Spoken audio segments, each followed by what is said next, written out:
Pessoal, vamos começar então. É, para quem já foi pontual, o pessoal vai entrar e aí a gente vai dar continuidade à aula, tá? Meu nome é Miriam, eu sou médica emergencista, formada pelo João 23. Atualmente atuo na UPA Ressaca como referência técnica. Também atuo no Hospital Municipal de Contagem e no SAMU de Contagem. A gente vai falar um pouco de dengue. É um assunto que todo mundo conhece, mas trouxe algumas atualizações. O material que eu usei foi o manual clínico do tratamento de dengue de adultos e crianças, do Ministério da Saúde. Também usei uma revisão atualizada da pediatria e também o UpToDate, tá?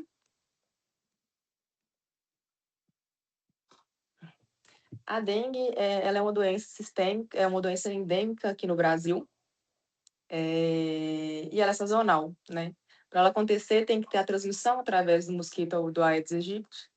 E para ele proliferar, a gente tem aí a combinação de chuva e calor. Então, ela acontece mais no verão, nesse início do ano, a gente vai começar a ver o aumento dos números. Eu coloquei essa, esse quadro aí, mostrando o aumento da incidência da dengue, né? Normalmente começa em janeiro, com as chuvas do início de janeiro, com o nosso pico para março e abril, e depois volta a reduzir os casos de dengue. Ela é uma doença autolimitada, 90% não vai evoluir para as formas graves, que eu vou falar mais na frente, mas não podemos esquecer da mortalidade, né? Pacientes grupo D têm até 5% de mortalidade, e se não for bem manejado, ou se não responder ao tratamento implementado, essa mortalidade pode chegar até 20%.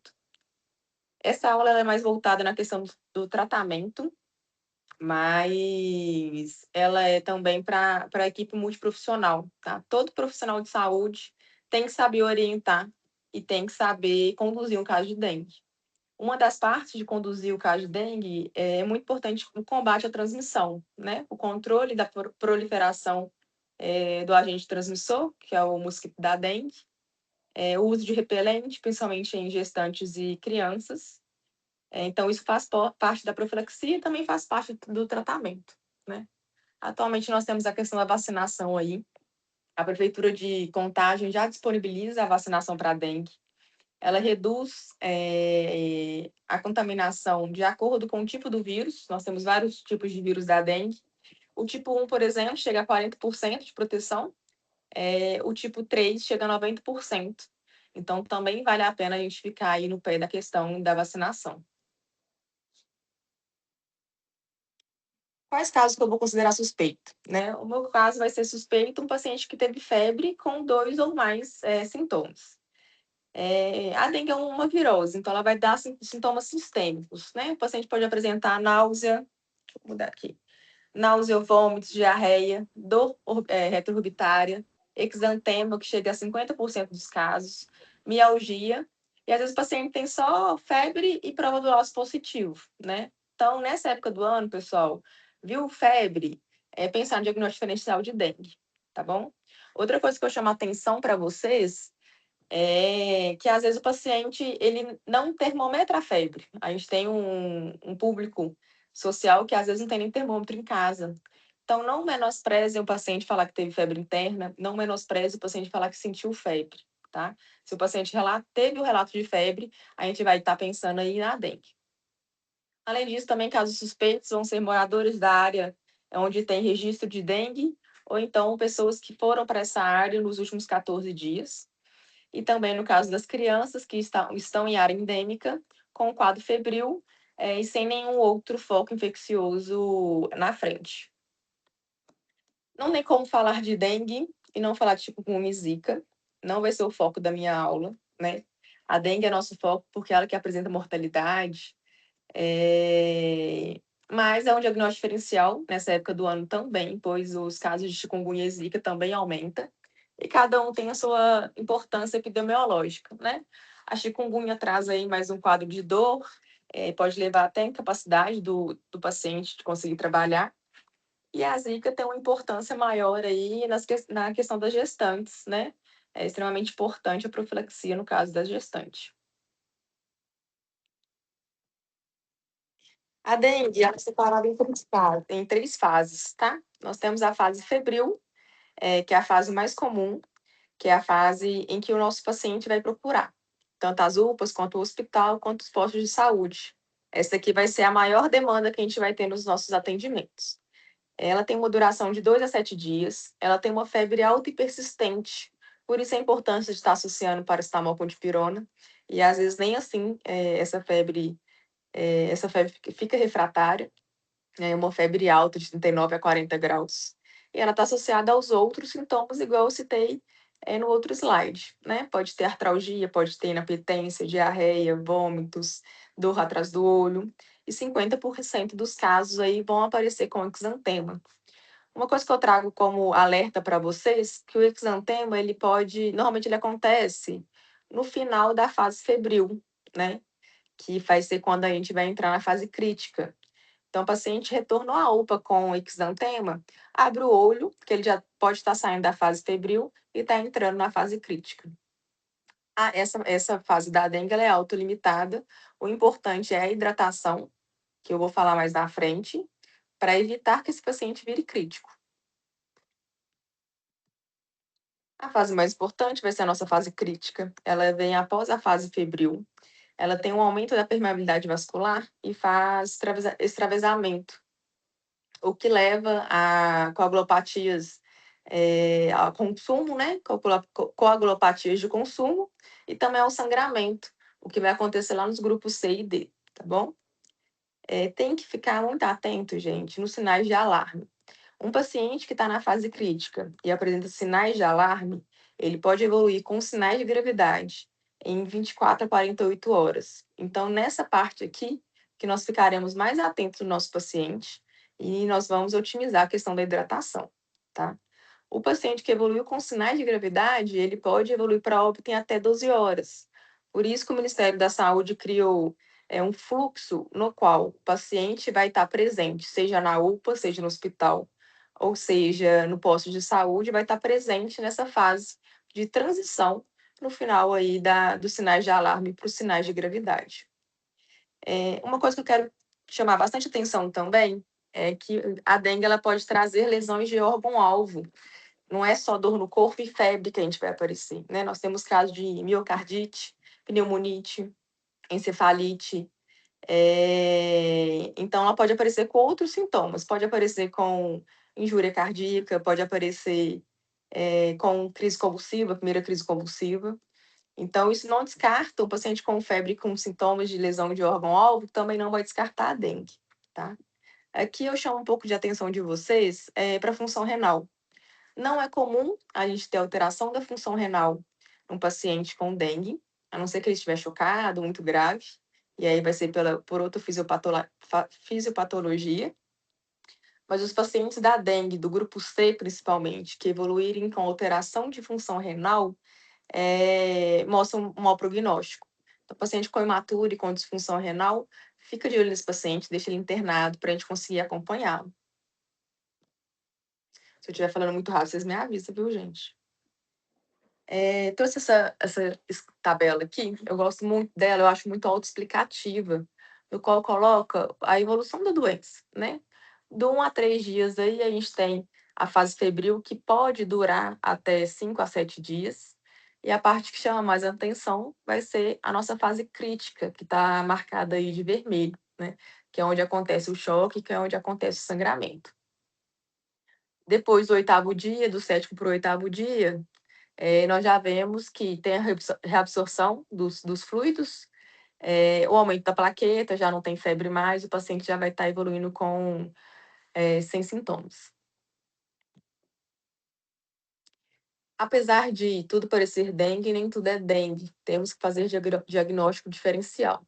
Claro que no diagnóstico diferencial aí entra outras febres, outras síndromes febris, né? Temos as outras arboviroses, como a zika, a chikungunya, temos influenza, temos gastroenterites, né? Temos Covid, inclusive temos até caso de co-infecção, né? Paciente com Covid e dengue ao mesmo tempo. Temos também a febre hemorrágica, chama atenção aqui para a leptospirose, Junto com a chuva, também vem o aumento de casos de leptospirose.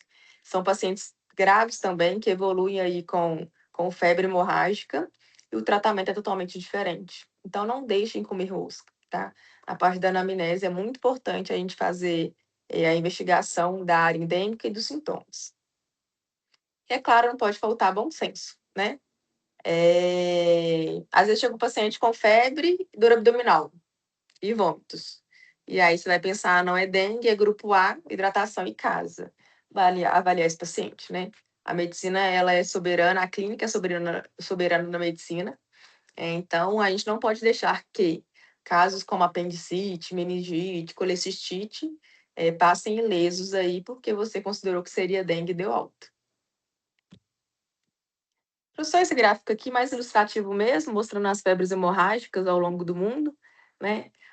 Não sei, em outros serviços, lá na UPA Ressaca, a gente tem pegado alguns casos de malária, então vale a pena colocar na mente aí como diagnóstico diferencial.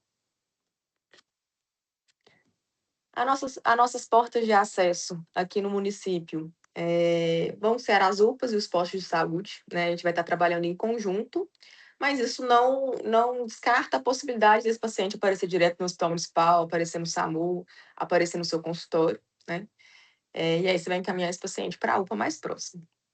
Na triagem, já começa o atendimento para dengue, esse paciente vai entrar no fluxograma, provavelmente de febre, e vai ser triado de acordo com os dados vitais, de acordo com o Manchester, né? Além disso, a gente vai conseguir já iniciar a classificação desse pessoal. Vamos ter o grupo A, que eu vou exemplificar um pouco mais para frente, e todo mundo vai fazer prova do laço. Prova do laço vai ser importante para a gente definir realmente qual vai ser o grupo desse paciente, vai definir o tratamento e, principalmente, vai definir o acompanhamento desse paciente. Depois disso, esse paciente vai para o atendimento médico e aí vai ser encaminhado para continuar acompanhando. Não é porque esse paciente teve alta da UPA que esse paciente vai deixar de ser acompanhado.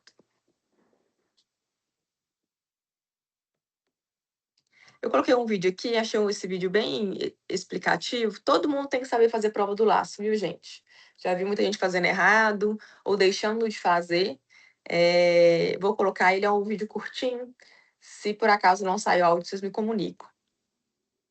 Fala pessoal, aqui é o Anuário, eu sou médico emergencista no Hospital Israelita Albert Einstein e nós vamos demonstrar hoje de uma forma prática a prova do laço, a sua realização e também a sua interpretação utilizada nos casos dos pacientes com a síndrome da dengue. Através da prova do laço, nós conseguimos estratificar e selecionar então quais pacientes possuem um risco maior de sangramento ao curso da doença. O primeiro passo da prova do laço é a aferição da pressão arterial.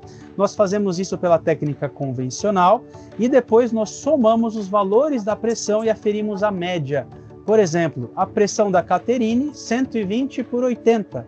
120 mais 80, 200. Pegamos a metade, 100. A partir desse valor de 100 milímetros de mercúrio, nós insuflamos o manguito até 100 e deixamos, no caso de adultos, 5 minutos, no caso de criança, 3 minutos. Uma vez que a gente insufla o manguito por 5 minutos em adulto e 3 minutos em crianças, nós, num segundo momento, vamos circular eventualmente as áreas que aparecerem mais petéquias, inclusive se essa área for a área abaixo do manguito. Se nós somarmos 20 petéquias dentro de um quadrado de 2,5 por 2,5 centímetros, o teste é positivo.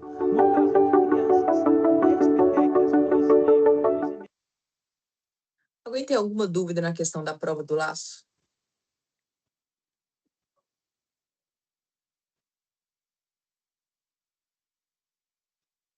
Não? Todo mundo entendeu como é que faz a prova do laço? Beleza. Depois eu vou compartilhar esse vídeo. Sim? Ótimo. Obrigada, Mari. Beleza. Depois eu vou compartilhar esse link nos grupos também, acho que facilita. Toda a nossa aula foi baseada nesse fluxograma, tá, pessoal? Nós vamos estar disponibilizando esse fluxograma em todos os serviços, para a questão de... para a pessoa poder checar mesmo, né, para ser um conteúdo de avaliação. E ele é um fluxograma muito tranquilo, né? Ele divide as pessoas nos grupos, que é o que eu vou falar aqui para frente. e coloca bem exemplificado quais exames pedir, qual o tratamento, qual vai ser a hidratação que a gente vai realizar, tá bom? Esse aqui é um dos slides mais importantes da minha aula. Foi compartilhado comigo essa calculadora para hidratação da dengue. Ela foi feita pela nossa prefeitura, pela Secretaria de Saúde de Contagem. E eu acho ela extremamente interessante que ela consegue calcular tanto para adulto quanto para criança. E ela marca, né, os sinais de alarme, ela consegue, inclusive, classificar para qual tipo de grupo esse paciente está, e você consegue até imprimir essa prescrição.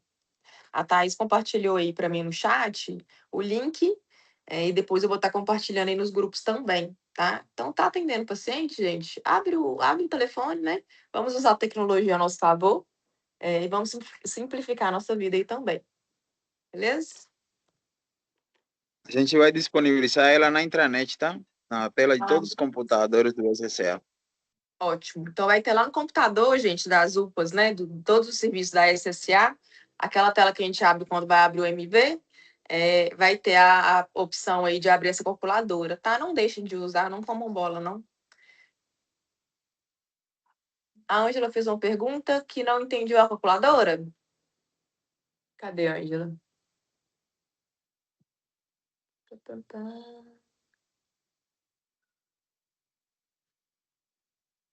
Ah, prova do laço. Deixa eu voltar lá, então. Qual que é a ideia da prova do laço, Ângela? Todo paciente vai ter que fazer... A gente pode organizar, né? Essa prova do laço pode ser feita na triagem ou no consultório médico, no qual a gente vai aferir a pressão do paciente. Nós vamos fazer uma medida. Vai pegar a pressão sistólica do paciente com a pressão diastólica, somar e dividir. O exemplo que ele deu aqui, se eu não me engano, foi 12 por 8, que a divisão desse valor seria 10. Então, a gente vai insuflar o manguito até 100, esperar 3 minutos em criança, esperar 5 minutos em adulto, tá bom? O paciente vai reclamar, a mão vai ficar roxa, minha mão vai estar formigando, mas a gente vai explicar a importância dessa prova do laço. Se a prova do laço deu negativa, e esse paciente não tiver comorbidades ou for ou sinais de alarme, né? Esse paciente vai ser classificado como grupo A. Se esse paciente tiver prova do laço positivo, ele vai diretamente para o grupo B, tá? Por isso a importância da prova do laço. Por isso que eu coloquei esse vídeo aqui, para a gente conseguir exemplificar direitinho. Eu vou estar compartilhando esse vídeo também, eu acho ele bem didático, tá bom?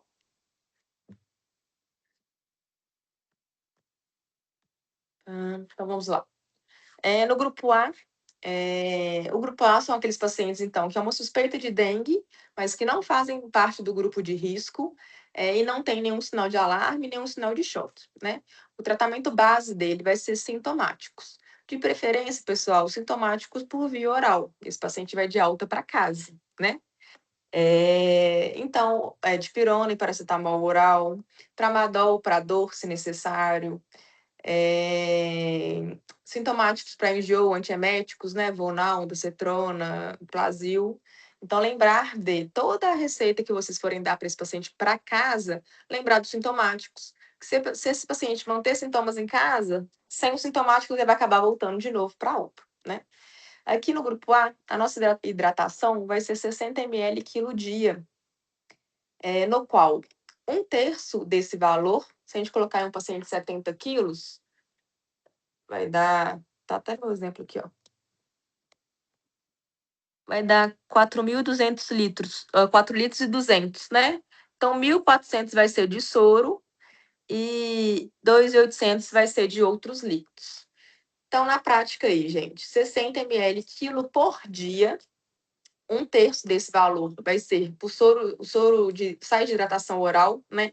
Pode ser soro caseiro, mas a gente vai estar distribuindo aquele pozinho para fazer o soro de hidratação oral. E os outros 2/3 vão ser mais líquidos, né? Água normal. Vamos evitar suco, vamos evitar refrigerante, né? Mas a gente orienta 2/3 desse valor podem ser de outros líquidos. Nós iremos contraindicar medicamentos, como AINES e corticoide, né? O anti-inflamatório aí já está bem estabelecido que ele é contraindicado, ele atrapalha na agregação plaquetária, que pode provocar mais sangramentos. Ele também pode sobrecarregar o rim, trazer mais malefícios. Paciente que já tem predisposição para úlcera, pode fazer uma úlcera, faz uma plaquetopenia, faz uma dengue grave e vai ter uma hemorragia digestiva alta, né? Então, o anti-inflamatório aí está contraindicado. Assim como o corticoide. Corticoide, ele não é tão danoso como o anti-inflamatório, mas além de não trazer benefícios, ele pode auxiliar a ter infecções secundárias, abaixar a imunidade. Então, a gente vai estar contraindicando tanto corticoide quanto anti-inflamatório, tá? Nesse grupo A, gente, não é obrigatório pedir hemograma, não é obrigatório pedir teste confirmatório, tá? Então, a gente vai pedir exames de sangue se necessário. E aí vai de acordo com o critério médico, vai de acordo com o paciente assistido. Para valor da epidemiologia, a gente orienta 1 a cada 10 pacientes atendidos a gente solicitar sorologias, ou então RT-PCR, vai depender dos dias de sintomas, vai depender do dia dos sintomas, para a gente poder ter esse registro para epidemia, tá bom? Isso, gente, da questão do teste confirmatório, num contexto de epidemia, tá? Fora da epidemia, eu já até trabalhei isso com meus meninos. No contexto fora da epidemia, toda suspeita de dengue tem que fazer teste confirmatório, tá? Como a gente vai estar numa epidemia com milhares de casos, no grupo A não é obrigatório. Outra coisa que eu quero que vocês coloquem na cabeça é orientar sinais de alarme. Se esse paciente evoluir com sinais de alarme, ele tem que voltar para a UPA imediatamente, porque de 24 a 48 horas ele vai chocar, e ele pode evoluir para óbito nas próximas 12 horas.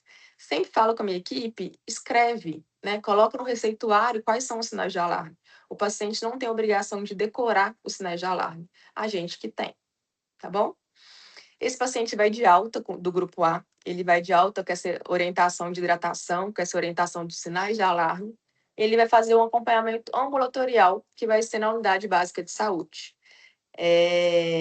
Caso evolua com sinais de alarme, volta para a UPA. Caso não evolua com nenhum sinal de alarme, a orientação do Ministério da Saúde é que esse paciente seja avaliado no posto de saúde pelo menos 24 horas depois da fase febril.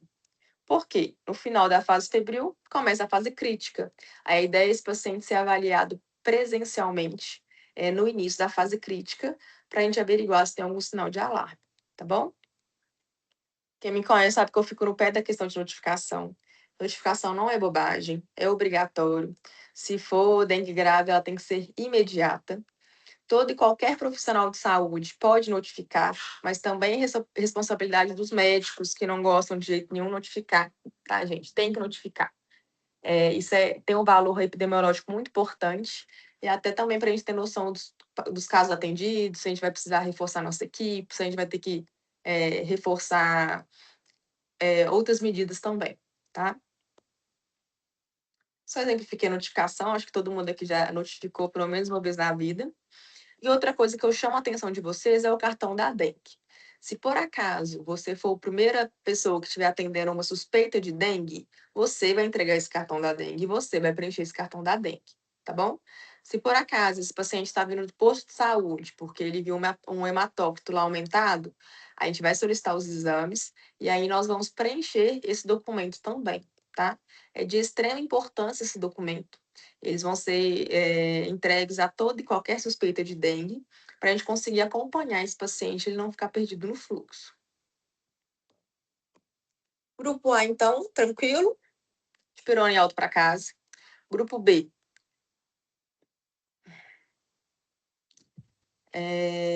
Só um minutinho, estou recebendo uma ligação aqui. Grupo B vai ser as pessoas que têm comorbidades. Coloquei nessa tabelinha. Tudo que eu tirei, gente, foi daquele fluxograma lá que eu falei, tá? O João perguntou: a orientação fazer PCR em todos os pacientes fora da época do surto. Isso, tá, João?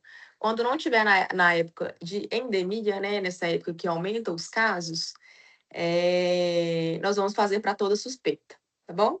Como nós vamos entrar no período endêmico, a partir do momento que a gente entra no período endêmico, vai ser a orientação de grupo A não precisa, mas para valor epidemiológico, 1 a cada 10 pacientes. Combinado? Se for RT ou sorologia, vai depender do tempo de sintomas. Eu vou falar um pouquinho para frente sobre isso, tá bom? Grupo B, quem vai se encaixar aí no grupo B? Todos os lactentes, todo mundo, todo bebê que tiver menos de 24 meses, todas as gestantes, todos os idosos e alguns pacientes que têm algumas comorbidades, como hipertensão, diabetes, asma, DPOC, doenças hematológicas, doença renal crônica. Esse paciente ele pode estar só com febre e dor no corpo. Ele é considerado grupo B e ele vai ser acompanhado mais de perto, tá? Além disso, os pacientes que seriam grupo A e que teve a prova do laço positiva, ele vai se migrar para o grupo B. E também traga a atenção de vocês, pacientes de risco social, né? O paciente de risco social, nós devemos ficar mais de perto também, tá bom? Esse grupo não tem sinais de alarme, porque sinal de alarme vai ser a partir do grupo C. E aqui o hemograma ele é obrigatório. O paciente, independente da fase que ele chegar, a gente vai fazer o hemograma para a gente poder avaliar tanto o hematócrito quanto as plaquetas, mas o teste confirmatório não é obrigatório. Entra na mesma questão do grupo A, gente. Teve dúvida diagnóstica, vai ficar critério médico, né? Vai ser solicitado se necessário, mas pelo Ministério da Saúde não é obrigatório o teste confirmatório no grupo B. Na questão de hidratação, é o mesmo valor da hidratação do grupo A, tá? 60 ml por quilo, sendo obrigatoriamente 1/3 com sais de hidratação oral e 2/3 podendo ser de demais líquidos. Como vamos pedir hemograma, mais importante que plaqueta, nós vamos avaliar o hematócrito, tá? O hematócrito, ele mostra se esse paciente vai ficar hemoconcentrado ou não. Se ele estiver hemoconcentrado, é um sinal de alerta. Se esse paciente tiver um hematócrito normal, ele vai de alta para casa, com as orientações, com o cartãozinho da dengue, com as orientações de hidratação, com a orientação de sinal de alarme, e esse paciente vai fazer um acompanhamento diário na unidade básica de saúde, tá? Então, não é alta para casa e pronto, não. Esse paciente vai ser acompanhado aí no posto de saúde. Esse acompanhamento vai acontecer até 48 horas após o fim da febre, que vai ser a parte da fase crítica e que a gente não quer perder esse paciente. Se por acaso esse paciente já chegar hemoconcentrado, nós vamos conduzir como grupo C. Esse paciente fica internado e esse paciente vai receber uma outra conduta de hidratação. Assim como qualquer caso da dengue, super importante fazer notificação e também o cartão da dengue.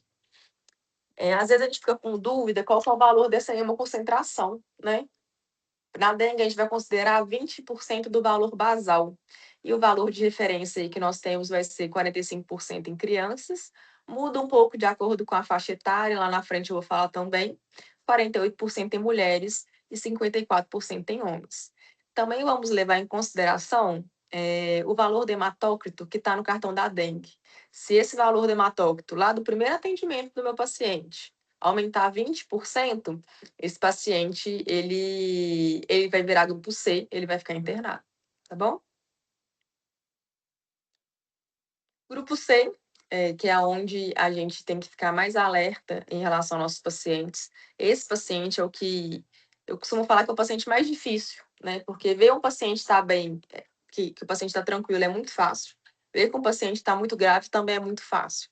Agora, ver um paciente que está bem, mas que tem potencial de pior é o mais difícil. Então, fiquem atentos ao paciente do grupo C, tá bom? Esse paciente é um caso suspeito de dengue que ele tem presença de sinais de alarme. Vou falar no próximo slide quais seriam. É obrigatório o teste confirmatório. RT-PCR até o 5º dia. NS1 até o 3º dia, RT-PCR até o 5º dia, e a partir do 6º dia seria sorologia, IgG e IgM. Se eu não me engano, no nosso serviço vão estar disponível o RT-PCR e a sorologia, tá? Então, vocês vão solicitar o teste confirmatório a depender do tempo do tempo de início dos sintomas. Além do teste confirmatório obrigatório, a gente também tem como obrigação aí solicitar hemograma para avaliar a hemoconcentração, albumina e transaminases, tá? Albumina e transaminases para a gente acompanhar, pois pacientes que têm alteração nesses exames vai ter um pior prognóstico. O Ministério da Saúde também orienta a realizar exames de imagem para avaliar líquido em cavidades, né? Como tem esse extravasamento plasmático aí, o paciente pode fazer ascite, pode fazer derrame pleural. O ideal é fazer ultrassom, mas claro que a gente tem que trazer para a nossa realidade. Também temos o raio-x aí mais disponível e a solicitação de exames de imagem vai ser de acordo com a clínica do paciente. Esse paciente do grupo C, ele tem um potencial de gravidade muito rápido, então a gente vai fazer uma hidratação mais rápida nele, né? Nós temos duas fases a partir do grupo C. Inicialmente, a fase de expansão vão ser 10 ml, 10 ml por quilo na primeira hora. Isso vai ocorrer em 60 minutos. Toda vez que fizerem medicamento, expansão volêmica no paciente, reavalie o paciente. Então, 10 ml por quilo na primeira hora. Vou reavaliar esse paciente e, mesmo se ele tiver em melhora, eu vou fazer mais 10 ml quilo na segunda hora, tá? E aí eu vou avaliar o hematócrito. O ideal é que esse hematócrito saia em até 2 horas. A expansão volêmica pode ser feita até 3 vezes. Exemplo, o paciente tem sinais de alarme, eu fiz 20 ml por quilo em 2 horas. Esse paciente está muito hemoconcentrado no primeiro hematócrito. Eu vou fazer mais uma expansão volêmica e vou solicitar outro hematócrito no final dessa segunda expansão volêmica, tá? Então, o hematócrito, pessoal, é muito importante para a gente acompanhar a evolução desse paciente, claro, assim como a clínica de cada um. Nossos sinais de alarme aí são dor intensa e refratária, principalmente, vão muito persistentes e também refratário a antieméticos. Acúmulo de líquido, né? Esse paciente aparecer com ascite, derrame pleural, derrame pericárdico. Hipotensão postural me chama mais atenção ainda. Esse paciente já pode estar caminhando, né? Para o grupo D, não ser uma hipotensão postural, mas ser uma hipotensão verdadeira. Ou pacientes que tiveram hipotímia e síncope. Hepatomegalia com 2 centímetros abaixo do rebordo costal. Sangramento de mucosa, gengivomorragia é a mais comum delas, né? Ou um paciente que está apresentando letargia ou então irritabilidade. O paciente apresentou esses sinais de alarme, gente, grupo C, e ponto, tá? Esse paciente, ele vai ficar internado, tá bom? Fiz a fase de expansão de hidratação, fiz os 20 ml lá em 2 horas. O paciente melhorou, o hematócrito tá bom. Vou para a fase de manutenção. São 25 ml quilo em 6 horas, seguidas de 25 ml quilo em 8 horas. Chama a atenção de vocês, gente, bom senso, né? Nós não vamos fazer 3 litros num paciente que tem uma fração de ejeção de 21%. Então, por mais que tenha essa indicação de hidratação mais vigorosa, nós vamos hidratar nosso paciente e nós vamos reavaliar esse paciente. Senão, melhorar a dengue causa uma outra iatrogenia ao meu paciente, né? Mesmo se esse paciente evoluir com melhora, a orientação do Ministério é internação 48 horas. Por quê? Em 24, 48 horas, o C pode virar D. Eu quero que esse paciente esteja dentro da unidade, né? Também é obrigatória a notificação e cartão da dengue. E se meu paciente não evoluir com melhora lá na expansão rápida, esse paciente vai virar grupo D, tá? Esse paciente foi de alta, normalmente ele vai estar pós-fase crítica. A orientação é acompanhar no posto de saúde até 48 horas após a última febre. Mas o mais comum vai ser esse paciente já sair da UPA sem febre, tá bem? Os critérios de alta para esse paciente, então, vai ser estabilidade em 48 horas. Esse paciente vai ficar pelo menos 48 horas internado. Ausência de febre nas últimas 24 horas, além da melhora clínica e também laboratorial. O grupo D, e mais alarmante, é um grupo que ele tem sinais de gravidade. É o nosso paciente chocado, né? Esse paciente, o lugar dele é CTI, a sala vermelha. Não é para ficar com esse paciente lá fora, tá bom? Esse paciente tem que estar monitorizado, ele vai para cuidados intensivos e invasivos. Uma outra crítica que eu trago aqui, gente, às vezes vocês estão com ele no posto de saúde, às vezes até no consultório particular, não espere a transferência para fazer alguma coisa, né? No posto de saúde, pega um acesso periférico, já começa a fazer a hidratação venosa e rápida nesse paciente, para ele não evoluir aí para uma mortalidade. No grupo D, também é obrigatório o teste confirmatório, né? E aí vai ser RT-PCR ou IgG, de acordo com o nosso protocolo. também vou solicitar hemograma, albumina e transaminases, também é obrigatório. E claro que eu vou solicitar outros exames, né?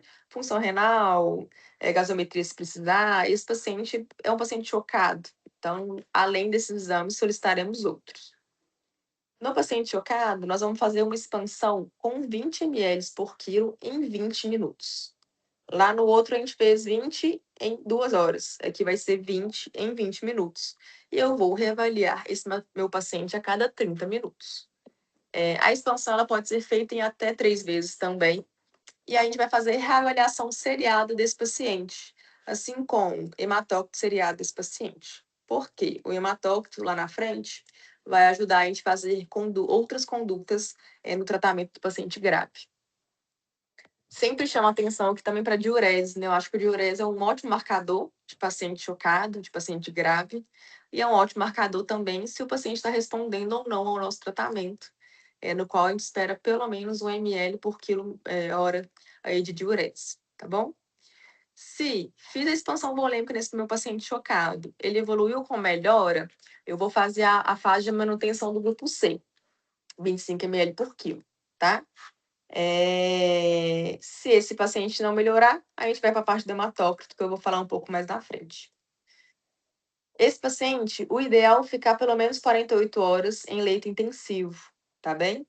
E ele também vai ter os critérios de alta, igual lá o do grupo C, né? Estabilidade em 48 horas, ausência de febre em 24, e melhora clínica e laboratorial.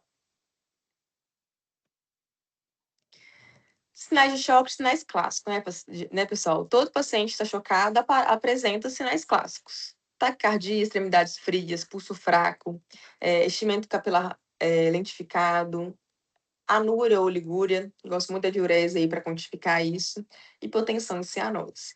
Sempre chamo a atenção dos meus alunos para a hipotensão, tá? A pressão arterial do paciente vai ser o último dado vital que vai alterar. Então, um paciente que está com taquicárdio, com pulso fino, perfusão aumentada, esse paciente está chocado mesmo se ele estiver normotenso. Esse paciente vai para a sala vermelha mesmo se ele estiver normotenso, tá? O sinal mais precoce que eu vejo aí na minha prática como médica é a perfusão. Então, coloca a mão no seu paciente, vê se ele está frio, aperta e vê se a perfusão vai estar maior que 3 segundos, tá bom?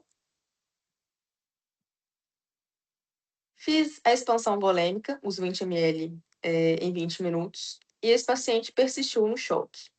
Vamos ter que abrir a atenção que esse paciente está complicando, né? Ele já está na fase mais crítica aí do grupo D. Para coordenar nossas condutas, a gente vai olhar o hematócrito. Se por acaso esse paciente continua chocado e ele está hemoconcentrado, a gente tem a indicação aí de fazer expansores plasmáticos. No nosso caso, que a gente tem disponível, vai ser a albumina, vai ser meio a 1 grama por quilo. Se por acaso esse paciente, depois de fazer a expansão volêmica, esse paciente tiver hematócrito baixo ou em queda, vai ser um sinal de alarme para coagulopatias de consumo e hemorragias, tá? Então, fiquem muito atentos. Às vezes o pessoal só lembra da hidratação e não lembra do resto, tá bom? O manejo clínico do paciente traz essas indicações de avaliar hemotransfusão, transfusão de plaquetas de plasma fresco. Ele não traz muito questão de valor, tá? E é claro que vamos avaliar a hemotransfusão se paciente de grupo D com hemorragia é importante. A hemorragia no grupo C não vai entrar como critério aqui não, tá? Se por acaso coagulopatia, a gente vai avaliar plasma fresco ou vitamina K, se o RNI estiver alargado, crio septado, aí uma unidade por 5 a 10 quilos.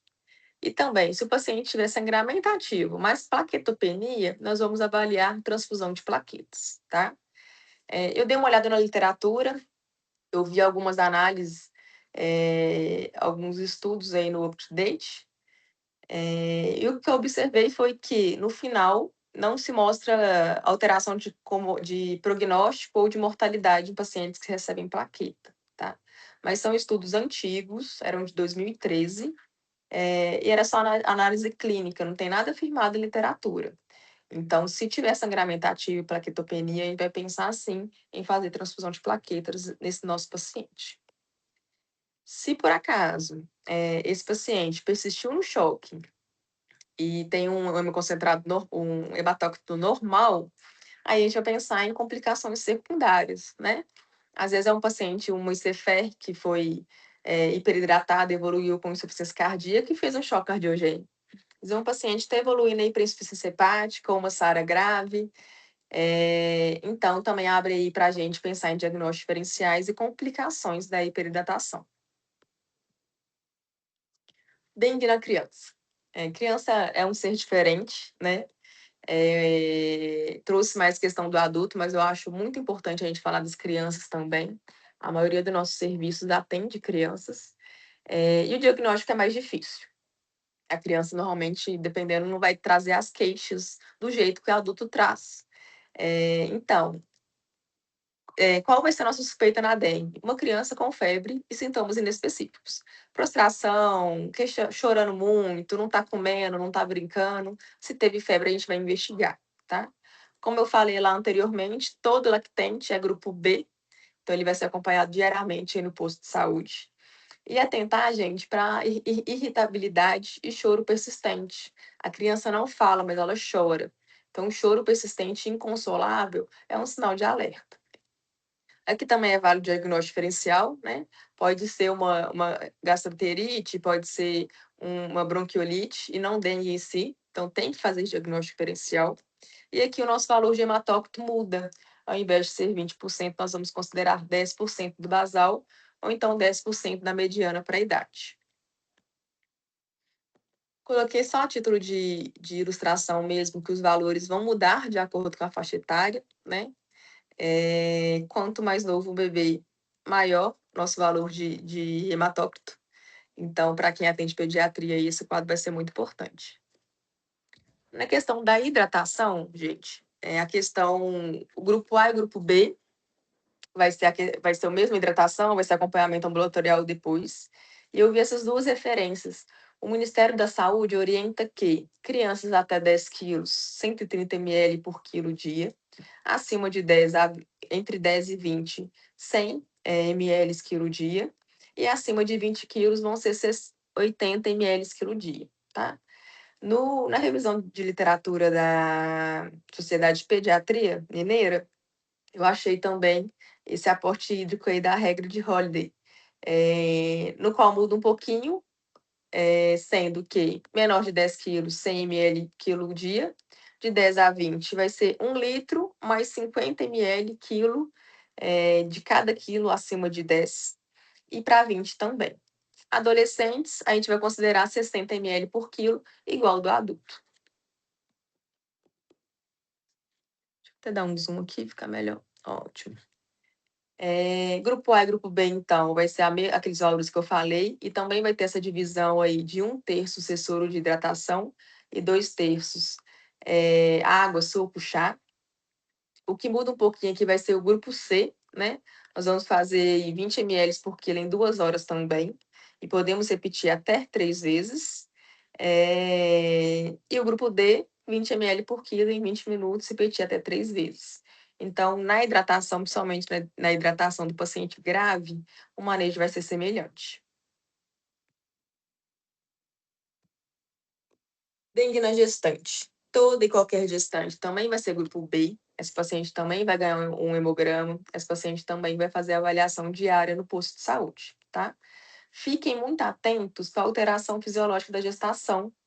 Às vezes o paciente está hipotenso, vai chocar, e a gente vai achar que é aquela hipotensão fisiológica da gestação. Então, não comam busca, tá bem? A infecção da dengue numa paciente gestante aumenta o risco de sangramentos na gravidez. Então, todo e qualquer sangramento, a gente vai questionar febre. Se esse paciente tiver relato de febre, nós iremos investigar dengue, tá bom? É isso. Aí estão as minhas referências, como eu falei no início da aula. E eu deixei meu e-mail aí como contato também, se alguém tiver alguma dúvida, quiser alguma orientação. Alguém tem alguma dúvida, gente? Vocês querem perguntar alguma coisa?